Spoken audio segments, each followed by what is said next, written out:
প্রিয় বিনিয়োগকারী ভাই ও বন্ধুরা আমার, আসসালামু আলাইকুম। শেয়ার বাজার অর্থনীতি ও বিনিয়োগ বিশ্লেষণ প্ল্যাটফর্মে আপনাদের সবাইকে স্বাগতম। সূচক নিয়ে আসলে কিছু বলার নেই। সূচক অব্যাহত তার আপট্রেন্ড ধরে রেখেছে। আজকের সূচক শুরু হয়েছিল ৫,১৯৪.03 এবং হাই হয়েছিল ৫,২৭৩.১০। আর হচ্ছে আজকে দৈনিক সূচক 25.59 পয়েন্ট বৃদ্ধি পেয়ে দাঁড়িয়েছে ৫,২১৯.৬২। গতকালকেও আমি আপনাদেরকে বলেছিলাম যে আমাদের সামগ্রিক সূচকের মেজর রেজিস্ট্যান্স আছে ৫,২৩০। আজকে টোটাল ইস্যু আপ ছিল ১১৭টি, ডিক্লাইন ছিল ২২৪টি এবং আনচেঞ্জ ছিল ৫৫টি। ব্লকে লেনদেন হয়েছে ২৭টি কোম্পানি, টাকার পরিমাণে ১৩.৫ কোটি। আর মূল মার্কেটে আপনার আজকে লেনদেন হয়েছে টাকার পরিমাণে ৮৬০ কোটি। আলহামদুলিল্লাহ, এটা আমাদের মার্কেটের জন্য খুবই ইতিবাচক ব্যাপার। আর এটি সামনের দিনগুলোতে অব্যাহত থাকবে এই আশা রাখি। আজকে আসলে সূচকের যে ধারা, মার্কেটের যে অবস্থা, এতে আসলে সূচক নিয়ে কিছু বলার নেই।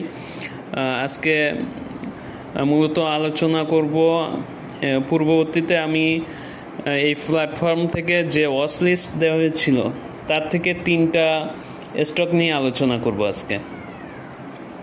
তার মধ্যে হচ্ছে ইঞ্জিনিয়ারিং থেকে একটা, ফাইন্যান্স থেকে একটা এবং টেক্সটাইল থেকে একটা।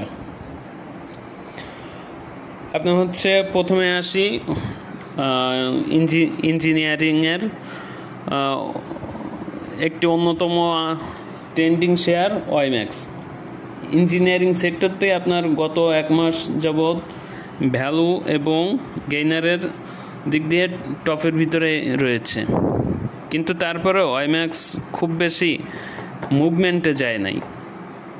আমরা জানি যে ওয়াইম্যাক্স অন্যতম একটি বাজারের প্লে করা শেয়ার। এটি অতীত হিস্ট্রিও ভালো। এটি তার বিনিয়োগকারীদেরকে সবসময় কিছু দিয়েছে, হতাশ করে নাই।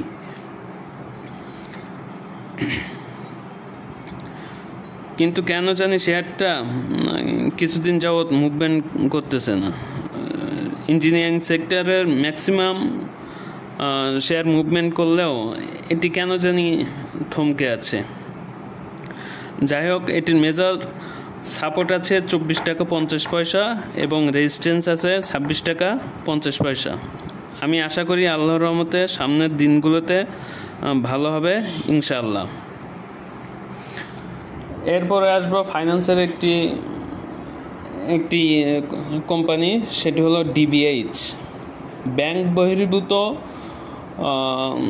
যতগুলো আর্থিক প্রতিষ্ঠান আছে তার মধ্যে একটি অন্যতম শক্তিশালী কোম্পানি হলো ডিবিএইচ। ডিবিএইচ গতকালকে থেকে আজকে শেয়ারের লেনদেন কমেছে এবং শেয়ারের দরও কমেছে। আর শেয়ারের দর কমে 40 পয়সা কমে দাঁড়িয়েছে 37.20 টাকা। এটির মেজর সাপোর্ট আছে 35.50 টাকা। আর এটি যদি ভেঙে যায় তাহলে সুইং লো 34.50 হতে পারে শক্তিশালী সাপোর্ট জোন। আর এটি গত 2 দিন একই জায়গায় অর্থাৎ 38 টাকা রেজিস্ট্যান্স অনার করে ব্যাক করেছে। আর এই রেজিস্ট্যান্স 38 টাকা যদি শেয়ারটি ভাঙতে পারে তাহলে আমরা ইনশাআল্লাহ 41 টাকা প্লাস এটিকে দেখতে পাবো। এরপরে আসি টেক্সটাইল খাতের একটি অন্যতম আকর্ষণীয় শেয়ার, সেটি হলো মালিক স্পিনিং।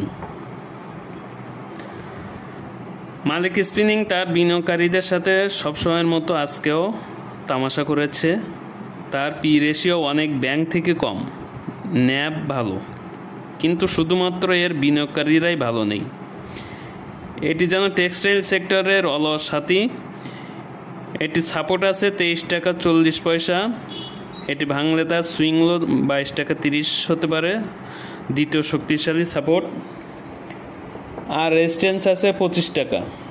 ব্যক্তিগতভাবে আমার মনে হয় শেয়ারটি সাইড ওয়েজেই থাকবে কিছুদিন, আর সেখান থেকে শক্তিশালী একটা সাপোর্ট নিয়ে সে সামনে এগিয়ে যাবে।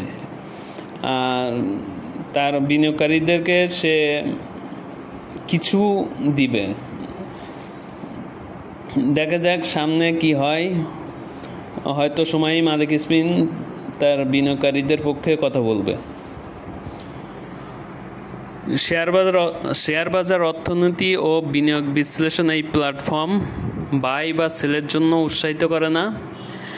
এই যে 3টি শেয়ার নিয়ে বলেছি, বিগত দিনেও আমি এই শেয়ারগুলো ওয়াচ লিস্ট, এছাড়াও কয়েকটি ওয়াচ লিস্ট দিয়েছিলাম। তার ভিতর থেকে আমার মনে হয়েছে যে আজকে এই 3টাও রিমাইন্ড দেওয়া উচিত, যেহেতু এর আগে এই প্ল্যাটফর্ম থেকে এগুলো বিষয়ে কথা বলা হয়েছিল। যাই হোক, কাউকে প্রভাবিত বাই বা সেলের জন্য প্রভাবিত করার উদ্দেশ্যে আমি এখানে আসি নাই, আর প্রভাবিত করার মতন ক্ষমতাও আমার নাই। আর বিনিয়োগ সবসময়, শেয়ার বাজার বিনিয়োগ সবসময় ঝুঁকিপূর্ণ। এজন্য নিজের সিদ্ধান্তে জেনে বুঝে বিনিয়োগ করতে হবে, কারোর দ্বারা প্রভাবিত হওয়া যাবে না। নিজের বুদ্ধি বিবেচনা খাটিয়ে এই মার্কেটে বিনিয়োগ করতে হবে। এই মার্কেট বলে না, সব জায়গায় নিজের বুদ্ধি বিবেচনা খাটিয়ে সিদ্ধান্ত নিতে হবে। টাকা আপনার, সিদ্ধান্ত আপনার, বিনিয়োগও আপনার। যাই হোক, অনেক কথা হলো। আমি সবার কাছে দোয়া প্রার্থী, সবাই আমার জন্য দোয়া করবেন। আজকে এই পর্যন্ত, সামনে দেখা হবে অন্য কোনো ভিডিওতে। সুস্থ থাকবেন, ভালো থাকবেন। আসসালামু আলাইকুম।